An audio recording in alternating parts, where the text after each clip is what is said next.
Hello, everyone. My name is Cora Denny, and I will be presenting Sexuality in Children's Media, How Queerness is Portrayed in She-Ra and the Princess of Power. For my topic, I want to study how sexuality was represented in children's media. More specifically, I want to see how, if at all, queer representation has changed in recent children's media. This topic is important to study because media could be the first place children learn about sexuality and therefore possibly cause them to form the biases that are represented in said media. Old media perpetuates negative stereotypes and unconscious cultural associations. The main theme that came up in all my research was homonormativity and de-queering relationships. Homonormativity is a term used when heteronormative constructs are assimilated and applied within LGBT communities. Similarly, de-queering refers to representation of queer relationships exactly the same as heterosexual relationships, erasing any differences these relationships may have. For example, in the children's book Rainbow Boys, there's a same-sex relationship where one character takes on masculine traits while the other has more feminine traits. Obviously, this theme can be problematic because it perpetuates the idea of heteronormativity. Another problematic stereotype often present in children's media is unclear queer representation. In contrast to most heterosexual couples, media often tries to hide queer themes or leave them up to audience interpretation. This can manifest as the queer couple seeming like really good friends, or gives viewers the option to ignore queer representation. For example, in the book Stolen Scarab, the characters call one of their moms Mom and the other by her first name, even though the two characters are in a relationship. Another theme is the relationship needing to be legitimized by heterosexuals or used to teach heterosexuals tolerance. These themes are shown when queer couples or characters try to fit in with heterosexuals and only feel their sexuality is legitimized by them. Similarly, sometimes queer characters are used to teach heterosexuals to be accepting and more tolerant.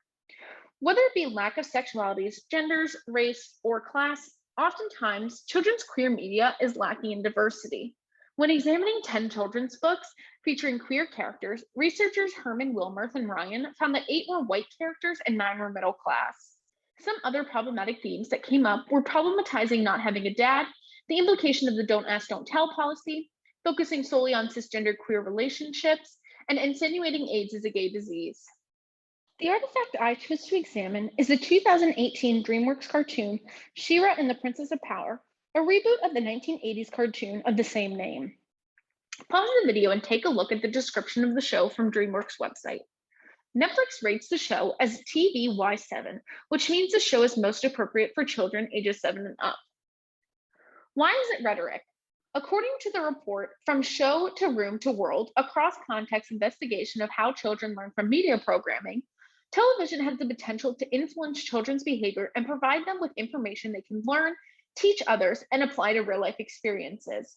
Specifically, representation of sexuality is important because it establishes norms. When these norms are based on unconscious cultural associations and stereotypes, they can negatively affect children's perception of queerness.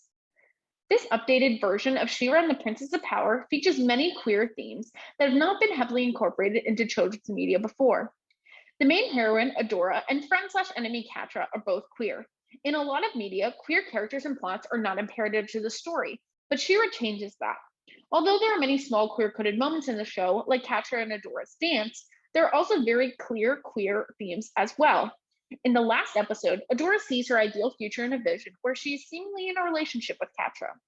Here's another example of their relationship from the show. There are other queer characters as well. Bo, one of Adora's close friends, has 2 dads. Natasha and Spinnerella, 2 members of the Princess Alliance, are wives. The show also includes a non-binary character named Double Trouble who uses they/them pronouns. The show's creator also confirms Scorpia and Perfuma's romantic relationship. The show also messes with traditional gender expression and gender roles. There are examples of both male and female characters dressing and acting in ways opposite to traditional gender norms. There are other types of representation as well. The show has made a point to separate itself from the bland 80s cartoon by adding more POC characters, different body types, and an autistic character. This is not only manifest in the show's character, but in the voice actors as well. To examine this artifact further, I'd propose a simple analysis. I'd want to examine the show for problematic themes that I mentioned and see how the show either enforces them or renounces them at a surface level and deeper level. This would entail examining the characters, dialogue, plot lines, etc. for possible themes. The themes I would look for would be homonormativity, unclear representation, heterosexual confirmation, lack of diversity, and some other themes. This analysis would work with my artifact because it would be a helpful way to find out if the show is perpetuating negative queer themes. Despite the huge change a lot of society has gone through in recent years regarding how we view sexuality, there's not a lot of scholarly research out there about new queer children's media. It is important to see if our media has changed and is showing better messages or is still preserved outdated and sometimes unconscious stereotypes. I pledge.